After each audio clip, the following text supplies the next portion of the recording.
The silver-inlaid iron chains pressed down, making their weight felt. Alpha Marcus had ordered him to carry the water buckets. The chains had cut his wrists. He climbed the stairs, dripping his blood onto the steps. The other Omegas would clean it up. After all, they hadn't put the chains on him. Their comfort kept them from being bothered by the sight. At the pack meeting, Alpha Marcus had wanted to abandon the elders. By speaking out against him, he had been sentenced to this punishment. The chains were a punishment for wolves made of silver-inlaid iron that burned constantly. Their weight, within hours, was exhausting, devastating. They wrapped around his throat, ankles, and wrists. It was a punishment for disloyalty to the alpha wolf. He had been wearing the chains for 6 months.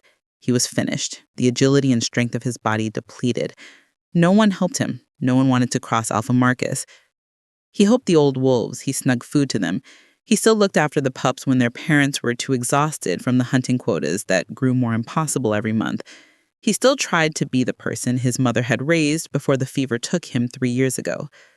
"You have a gift," his mother had said in those last delirious days. "Not one of healing or strength or flashy powers. You have something rarer. You have sanctuary. Wherever you are, broken things feel safe. Don't forget that, little one. Don't forget that safety is the greatest magic of all." He understood his mother's words when the weight of the chains crushed him. He understood them when he saw Alpha Marcus's cruelty, and he repeated them silently. Now was worse than ever. It was time for a special meeting in the Blackwater Pack. Marcus's excitement turned his stomach, and Alpha's excitement meant torment for the Omegas. It was the pack rule. The entire pack was assembled. Dragging his chains, he arrived at the meeting area. Fear and panic were on the faces of the pack. Alpha Marcus stood in the center, a powerful alpha with dark hair and a cruel smile. Around him were 5 wolves as strong as himself, bound with thick restraints. "Brothers of the Blackwater Pack," Marcus announced, his voice filling the clearing with the alpha command. "Today, I bring you proof of my strength. These 5 wolves are from the Crystal Peak Pack, one of the great packs of the North. They trespass on our lands, likely scouting for an invasion. I personally captured them and interrogated them over the last week." Lies. He knew it was lies. Marcus could not have captured 5 wolves as strong alone. He must have used trickery, a trap, poison, something dishonorable. And the Crystal Peak Pack did not invade. Everyone knew they were one of the most peaceful packs in the territories. "Tomorrow at dawn," Marcus continued, "I will execute them publicly. Their deaths will send a message to anyone who thinks the Blackwater Pack is weak. We are strong, we are ruthless, and we don't tolerate disrespect." The pack applauded. Not everyone. Some looked uncomfortable, uneasy, but enough people to broaden Marcus's satisfied smile. He looked at the 5 chained wolves and felt something crack in his chest. They were dying, not just from the silver burns, but from something worse. Their wolves were retreating, giving up, accepting death as inevitable. He could sense it, that same sanctuary gift his mother had spoken of, reaching out and feeling their desperation. This was wrong. Everything about this was wrong. That night, he made a decision that would either save him or kill him. He waited until the pack was asleep, until even the sentries were drowsy at their posts. The 5 Crystal Peak wolves were chained to iron posts driven deep into the ground in the old storage shed, at the edge of the pack territory. 2 sentries stood guard, but they were playing cards and drinking beer, confident that silver-burned wolves posed no threat. Despite his chains, he had learned to move silently over 6 months. He had learned to make himself invisible, to slip through shadows, to be overlooked and forgotten. These skills served him as he crept towards the shed, his heart pounding so hard he thought everyone could hear it. The sentry did not notice him. He had learned that people didn't see what they weren't expecting to see, and who would expect a chained Omega to be sneaking around in the middle of the night? The shed door was locked, but he had stolen the key from Marcus's room that morning when he delivered his water. His hands trembled as he fitted it into the lock, the soft clicking sound impossibly loud in the silent night. Inside, the smell of burned flesh was suffocating. The 5 wolves were where Marcus had left them, chained to the posts, barely breathing. Up close, they were even more magnificent and even more broken. Their silver-white fur was matted with blood and burn marks. Their eyes were closed, their bodies so still I almost thought they were dead. "Hey," he whispered, kneeling by the nearest wolf. "I'm getting you out of here. I know you can't understand me, but I need you to be silent, okay? If the guards hear us, we'll all die." The wolf's eyes snapped open. They were pale blue, almost silver-colored, and filled with such intelligence and agony that his breath caught. It looked at me, and I saw a flash of recognition in its gaze. Not recognition of who I was, but of what I was trying to do. He worked quickly, his burned hands screaming as they touched the silver chains. His own chains jingled softly with every movement, a constant rhythm of risk and danger. The locks were intricate, designed to be wolf-proof, but his mother had taught him about locks before she died. She had been the pack's locksmith before Marcus took over and decided it was a trade meant only for males. The first wolf was free in 5 minutes. The second took 7. The third, fourth, and fifth took another 15 because his hands were trembling so badly and the burns were getting worse. "Okay," he breathed when they were all unchained. "Now we need to get you out of the territory. Can you walk? It might be better if you shift, but I don't know if you have the strength." The first wolf, with the silver blue eyes, struggled to stand. It trembled, barely able to hold itself up, but it forced itself erect. The others followed its lead, supporting one another, moving with the desperation of the dying who have been given one last chance. He led them through the back paths he had discovered over 6 months of trying to find places to hide from Marcus. The sentries didn't see them go. The pack slept on, unaware that their alpha's prizes had escaped. They made it about a mile into the forest before his legs gave out. The chains had taken too much from him. 6 months of constant weight, of silver poisoning, of fatigue, malnourishment, and pain. His body could take no more. "I'm sorry," he gasped, collapsing to the ground. "I can't. I've gotten you this far. If you go north, there's a stream. Follow it east and you'll hit neutral territory. You'll be safe there. Crystal Peak can find you. Just go, before Marcus notices you're gone." The 5 wolves surrounded him instead of running. The one with the silver blue eyes shifted, and for the first time, he saw him in human form. He was handsome, tall and powerfully built, with silver white hair that fell to his shoulders and the same pale blue eyes. His body was covered in silver burns and wounds, his skin pale from blood loss, but there was something regal about him, something that spoke of power and authority even in his injured state. "You freed us," he said, his voice hoarse from days of screaming under torture. "Why?" "Because it was wrong," I answered simply. "Because executing prisoners is wrong. Because you didn't deserve to die for something you probably didn't do. Because I was tired of watching Marcus hurt people and doing nothing about it." The man knelt beside me, his expression intense. "What is your name?" "It doesn't matter. You need to go. When Marcus finds out you've gone, he'll hunt you. And when he finds me here, he'll kill me, but it's okay. At least I saved someone. At least my last act mattered." My name is Kieran, and there was something ceremonial in the way he said it.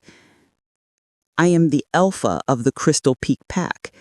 These are my brothers, Ash, River, Storm, and Cole. We were not trespassing. We were responding to reports of Alpha cruelty in the Blackwater territory. Your Alpha ambushed us with poison darts and silver netting. He's been torturing us for days for information about the Crystal Peak's defenses." An Alpha? I had freed an Alpha and his brothers. This was either the best or the worst decision of my life. That sounds like Marcus. He's been getting more paranoid lately, talking about other packs trying to undermine him. I think he's planning something big and he doesn't want interference. Kieran's hand touched my face gently, and I flinched. No one had touched me gently in 6 months. "You are coming with us," Kieran said, his voice firm. "I can't walk. The chains. Then we will carry you," Kieran said. "You saved our lives. Now we are saving yours. That is how this works."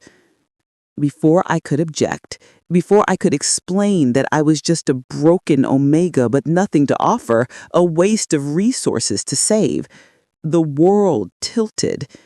Kieran had lifted me into his arms, holding me against his chest as if I weighed nothing.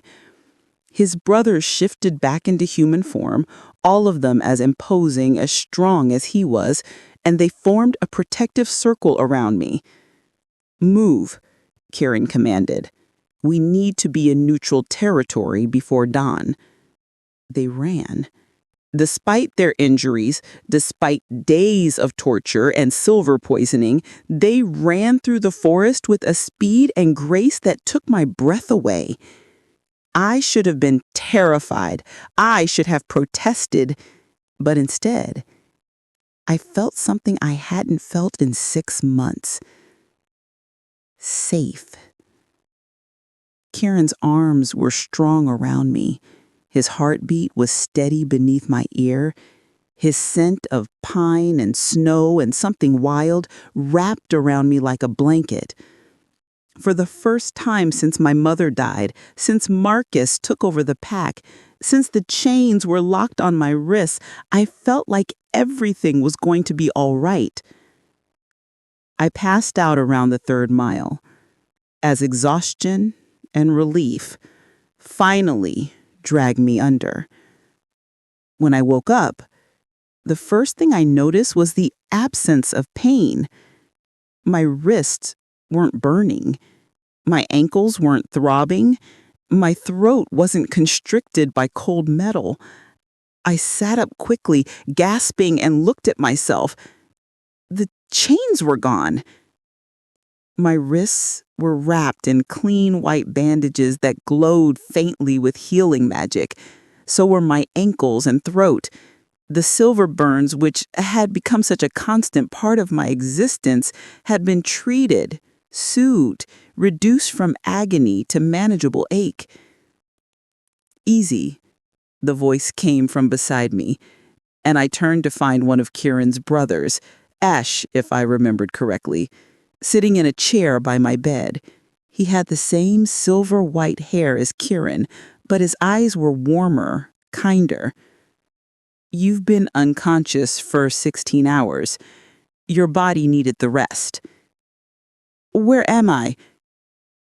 "Crystal Peak territory, specifically the Alpha's personal residence. Kieran insisted you stay in the guest suite at his house rather than being taken to the Pack hospital. He wanted to make sure you were comfortable and safe." "I have to leave. Marcus will come looking for me. When he finds out I freed you, he won't find you," Ash gently interrupted. "You are under the protection of Crystal Peak now. Marcus would have to get through our entire pack to reach you, and we are one of the strongest packs in the Northern Territories. He is not that foolish." "You don't understand. He'll declare war. He'll say you kidnapped me. He'll use me as an excuse to attack, and people will die because of me." "Stop," Kieran's voice, cutting into the room, broke my spiraling panic. He looked better than he had last night, still pale, still covered in healing burns, but stronger, more controlled. "Marcus declared you rogue the minute he realized you were gone. He sent out an official notice to all neighboring territories claiming you were a runaway who stole from the pack and fled. He wants nothing to do with you. Congratulations, you are free." The words hit him like a physical blow. Packless, rogue, free. He had spent his entire life in the Blackwater Pack. No matter how much pain he had suffered there, it was all he'd ever known. And Marcus had thrown him away without a second thought, erasing him from the pack records as if he had never existed. "Hey," Kieran said, moving to sit on his bed. "Breathe. You are safe now. You are under my protection. No one here will hurt you." "Oh, my," the word came out broken. "Why would you protect me?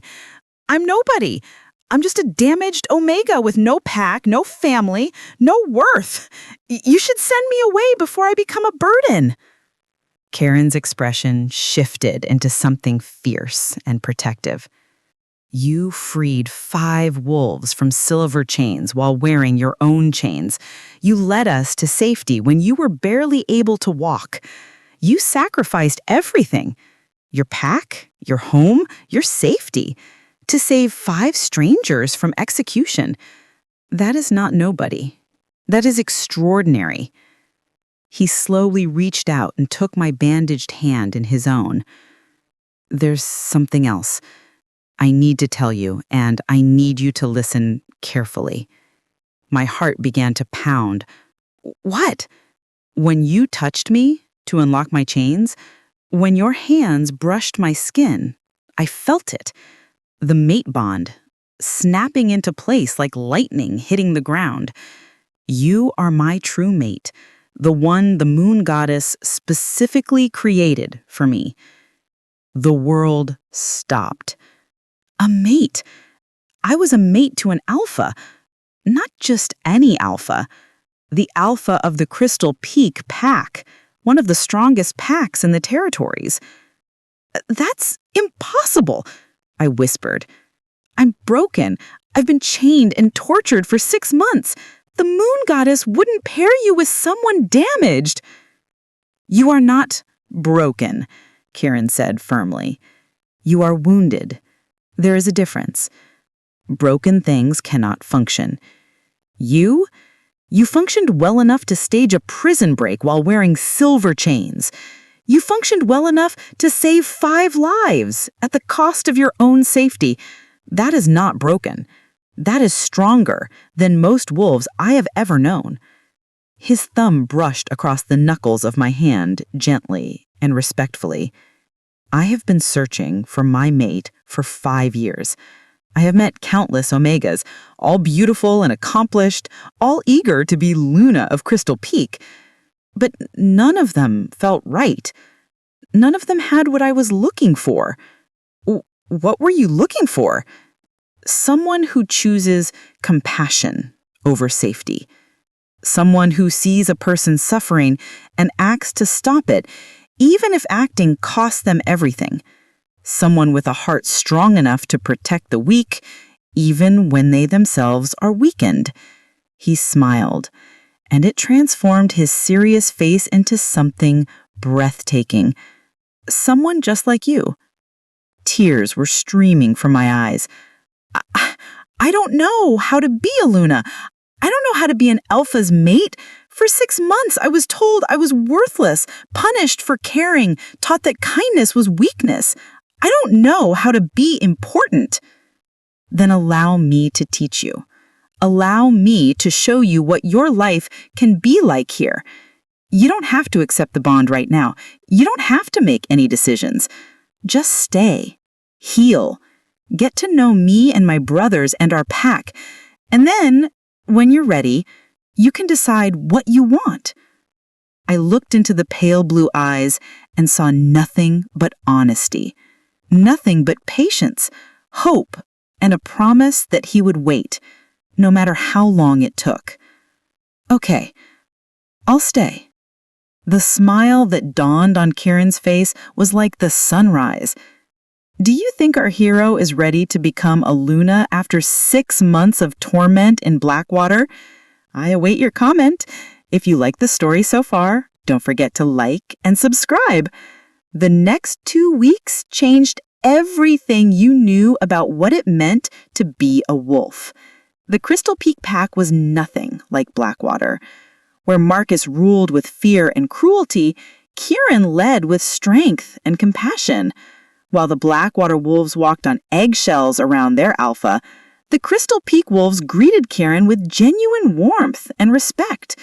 Where you had been taught Omegas existed to serve, Crystal Peak saw Omegas as valued pack members, whose skills were celebrated, not exploited. Kieran's siblings embraced you instantly. Ash the healer checked your wounds daily and taught you about medicine while telling stories that made your sides ache from laughter. River the tracker took you on hikes throughout the territory, showing you secret waterfalls and meadows full of wildflowers. Storm the warrior taught you basic self-defense moves and praised every small victory you earned as if you had won a battle. And Cole, the youngest, constantly brought you gifts, books, flowers, interesting stones he found, and treated you like the sister he never had. "You're good for Kieran," Cole said one afternoon as you sat in the garden watching Storm and River spar. "He's different since you came. Lighter, happier. Before you, he was always so serious, always carrying the weight of the pack alone. But with you, he smiles more. He laughs more. He acts like a person, not just an alpha." I haven't done anything special. I'm just here." "That's exactly it," Cole said with an unusual seriousness for his age. "You're here. You chose to stay when you could have run. You're healing when you could have stayed broken. You're learning to trust when you had every reason not to. That's everything, not nothing. But it was the time you spent with Kieran that was equally terrifying and exhilarating. He courted you in the traditional, old wolf way, a manner that felt right. He brought you gifts that showed he was paying attention, a special tea that helped with the pain of silver poisoning, because you'd mentioned your wrists still ached in the mornings. Books on sanctuary magic, because Ash had told him what your mother had said about your ability. Seeds for an herb garden, because you had mentioned missing the garden you used to secretly tend to in Blackwater. He took you on walks through his territory, showed you the villages where his pack lived, and introduced you to families who greeted you with warmth instead of fear. He told you about how he had built Crystal Peak from a small, struggling pack into one of the great powers of the North, how he had lost his parents young and had to raise his siblings while learning to be a leader.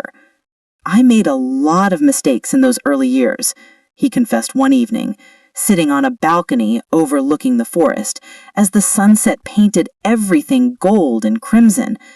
"I was too harsh sometimes, trying to prove I was strong enough to lead. I let my pride get in the way of asking for help. I almost ran the pack into the ground because I thought being an alpha meant carrying everything alone." "What changed?" you asked softly. "River nearly died in a hunting accident because I was too stubborn to admit we needed better safety protocols. Seeing my brother bleed out while waiting for the healer made me realize that strength wasn't about doing everything alone. Strength was about building a pack strong enough for everyone to lean on each other.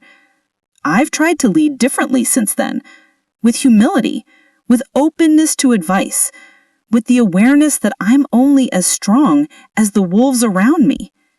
That's why I know you would make an incredible Luna. Because you already understand what it took me years to learn. You already know that real power is about protecting the vulnerable, not exploiting them. You already lead with your heart, not your ego. You are everything I've been looking for, everything this pack needs. I'm scared," I admitted, my voice a near whisper. "What if I fail? What if I'm not good enough? What if I accept the bond and then everyone realizes I'm just a broken Omega caught by chance?" Kieran's hand found yours, his fingers warm and steady. "Do you know what I see when I look at you? I see a wolf who wore silver chains for 6 months but never stopped trying to help others. I see someone who organized a prison break while barely able to walk. I see someone who sacrificed everything, her pack, her home, her safety, to save 5 strangers from execution. That's not chance. That's character. That's courage. That's exactly who I want standing beside me. He moved closer, his free hand gently cupping your cheek. You were not broken. You were trapped in a situation that would destroy most wolves, and you didn't just survive. You stayed kind. You stayed compassionate. You stayed yourself, despite having every reason to be cruel and vindictive. That is not weakness. That is the strongest thing I've ever seen. Do you think scars are a weakness or a strength? How would you help our character overcome her fears? Leave your comments and share the video to reach more people. When he kissed you, it was gentle, patient, and full of promise. The mate bond flared within you like a wildfire, warm, right, and terrifying in its intensity. When you pulled apart, breathless, you could feel it settle in your chest. Permanent, powerful, perfect. I love you. Kieran said softly, I've loved you since you risked everything to set us free, since you collapsed in the forest and your last words were instructions on how we could escape safely, since you woke up in my home and your first thought was to protect my pack from Marcus more than to protect yourself. You love every wounded, scarred, beautiful part of you, and I will spend the rest of our lives proving it. I love you too, he whispered, and saying the words felt like unlocking chains you hadn't known you were still wearing. I'm scared, and I don't know what I'm doing, and I'll probably mess up everything, but I love you. I want to try. I want to be your mate, your Luna, your partner. I want this life with you. The smile that spread across Kieran's face was incandescent.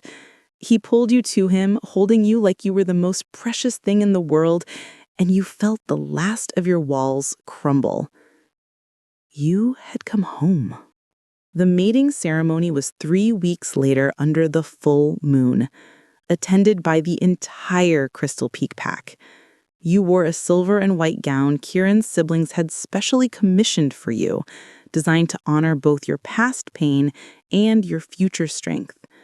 Your wrists, ankles, and throat, where the chains had once burned, were adorned with delicate silver jewelry blessed by the pack elders, turning the symbols of bondage into symbols of choice and freedom. When he marked you, proclaiming you his mate and Luna before the moon goddess and all witnesses, the pack howled in celebration. The sound echoed through the mountains, a song of joy and acceptance that brought tears to your eyes.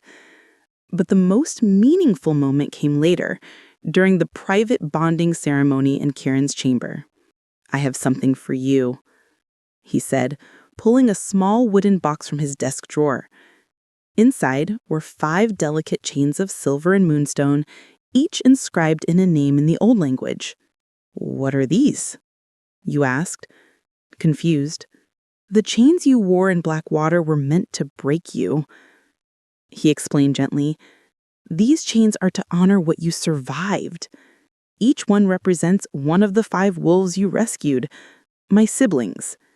They wanted you to have something that showed how they changed your life, how they saved you when they had lost hope. These are not chains of bondage.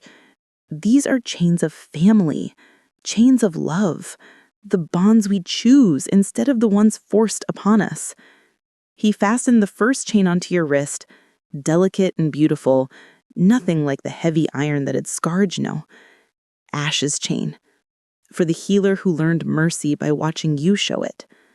The second chain joined the first, River's chain, for the tracker who learned courage by watching you face your fears. The third, Storm's chain, For the warrior who learned strength by watching you remain kind despite every reason to be cruel and vindictive. The fourth, Cole's chain. For the youngest brother who learned love by watching you choose to stay when you could have run. And the fifth chain settled against your skin, warm and gentle. And my chain, for the alpha who learned leadership by watching you lead with your heart. You changed all of us. You saved our lives, but more than that, you reminded us why we fight, why we protect, that being a wolf is more than just power and territory. You were crying again, but this time tears of joy, not pain. You looked down at the 5 delicate chains adorning your wrist, each one a reminder that you were chosen, wanted, loved. Thank you, you whispered, for seeing me, for wanting me, for proving that broken things can be beautiful, given a chance to heal. You were always beautiful, Kieran said, pulling you into his arms. Some people just needed better eyes to see it. And now you're mine, and I'll make sure you never doubt your worth for the rest of your days. That night, tucked into Kieran's arms, with the chains of your siblings warm against your skin and the mate bond singing in your chest, you finally understood what your mother had meant about sanctuary. You hadn't just found sanctuary at Crystal Peak. You had become the sanctuary. Your presence had turned 5 broken wolves into a family. Your kindness had reminded them what they were fighting for. Your survival had shown them that even the most wounded could heal, given love, time, and patience. 6 months after the mating ceremony, messengers arrived from the Blackwater Pack. Marcus was requesting a meeting with Alpha Kieran, claiming he had vital information about rogue activities near their shared border. Kieran saw through it lie immediately. Marcus wanted to see if you were actually there, if Crystal Peak had truly taken in the Omega he had cast out. You don't have to see him, Kieran said, his hand warm on your shoulder. I can handle this alone. You never have to face him again unless you want to. But you had spent 6 months healing, 6 months learning to be Luna, 6 months discovering you were stronger than you ever imagined, 6 months transforming from a broken Omega into a woman who could stand beside an Alpha, ruling with compassion and wisdom. I want to see him, you said softly. I want him to see what I became after he cast me out. Should the Luna face Alpha Marcus, this could be the most dangerous moment of her life. What would you want her to say? Stay tuned to see the outcome of the encounter and subscribe. The meeting was held in Crystal Peak's formal council chamber. Marcus arrived with an entourage of warriors, clearly trying to intimidate. But when he walked into the room and saw you standing beside Kieran, wearing the Luna silver and radiating quiet confidence, his expression turned from arrogance to shock. You, he breathed out. You are their Luna. I am, you said calmly, the Luna of Crystal Peak Pack, Kieran's alpha mate. And definitely not the broken Omega you cast out 6 months ago. Marcus's face cycled through several interesting emotions: disbelief, anger, calculation. This is clearly a mistake. That Omega was packless, worthless. She stole from Blackwater and ran away like a coward. She is not fit to be anyone's Luna, let alone. Be careful, Kieran interjected, his voice turning into a dangerous growl. You are speaking of my mate, my Luna, the woman who saved the lives of me and my siblings. I suggest you choose your next words very carefully. The threat in Kieran's voice was unmistakable. His siblings, positioned at strategic points around the room, shifted slightly. a coordinated movement reminding everyone that Kieran was not just an alpha, but an alpha with 4 powerful siblings who would die to protect their pack. Marcus swallowed, clearly recalculating. I mean, no disrespect. I am merely surprised. The Omega I knew was different. The Omega you knew was tortured, you said softly, and the room fell silent. You kept me in silver chains for 6 months because I dared to suggest that abandoning the elders was wrong. You starved me, isolated me, turned me into an example of what happens to wolves who question your authority. But you made a mistake, Marcus. You assumed that breaking my body would also break my spirit. You were wrong. You took a step forward, and Marcus actually flinched. I freed 5 wolves from your torture chamber. I walked away from Blackwater because staying there meant being as cruel as you. And I found a pack that values compassion over fear, that treats Omegas like treasures instead of tools, that understands that strength comes from unity, not domination. I didn't run away, Marcus. I escaped. And I became everything you said I never could be. Marcus's expression was ugly now, a mix of fury and humiliation. You had no right. She had every right, Kieran said, moving to stand shoulder to shoulder with you, a display of unified power. You tortured prisoners of war.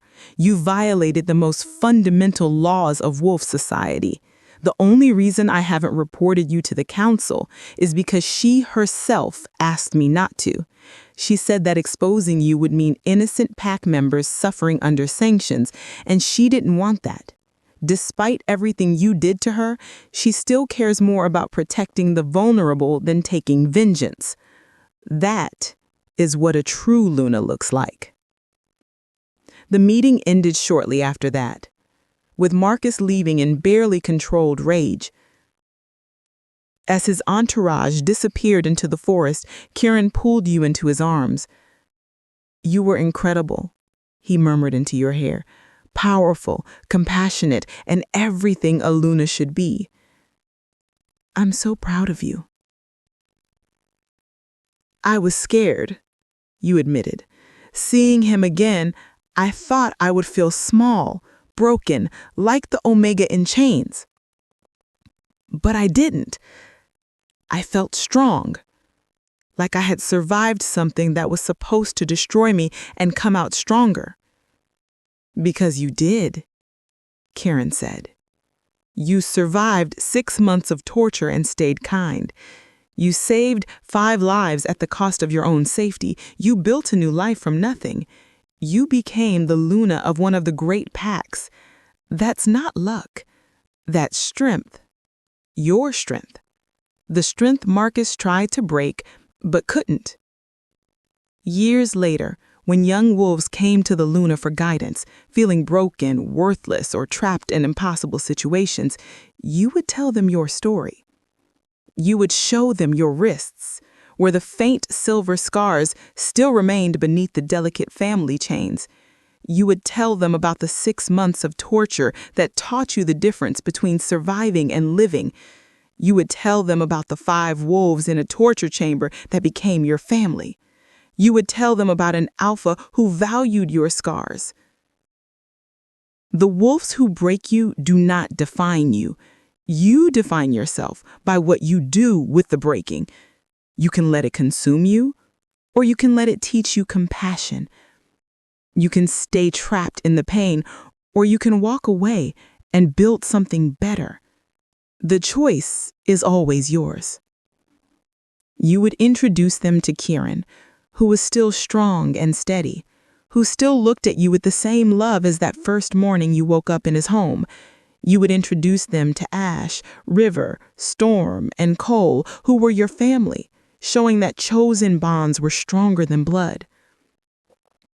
And you would tell them the truth, that being broken didn't mean you were worthless, that your scars were proof you survived something that tried to destroy you, that the right person wouldn't try to fix you.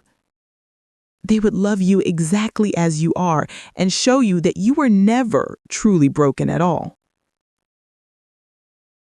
Marcus tried to chain me, you would say, touching the delicate silver chains on your wrist. He thought silver and iron could break my spirit, but all he did was teach me the difference between chains that trap and chains that connect, between bonds that strangle and bonds that strengthen. Now I wear chains by choice, not by force. And that makes all the difference. The young wolves would leave your side standing a little straighter, believing a little more that their pain had purpose, that their scars told stories of survival instead of defeat, and that somewhere there was a pack who would value them exactly as they were. And you would watch them go, with Kieran's arm around your shoulder and your sanctuary ability humming contentedly in your chest, knowing that you were doing what your mother had taught you all those years ago. You had created safety. You had offered refuge. You had shown broken things that they could heal. You had become the sanctuary you were always meant to be. Thank you for completing such a powerful story. Remember, scars are proof of survival, not defeat. What was the biggest lesson you took away from this story? Share it with us in the comments, and don't forget to like and subscribe to catch the next stories. See you later.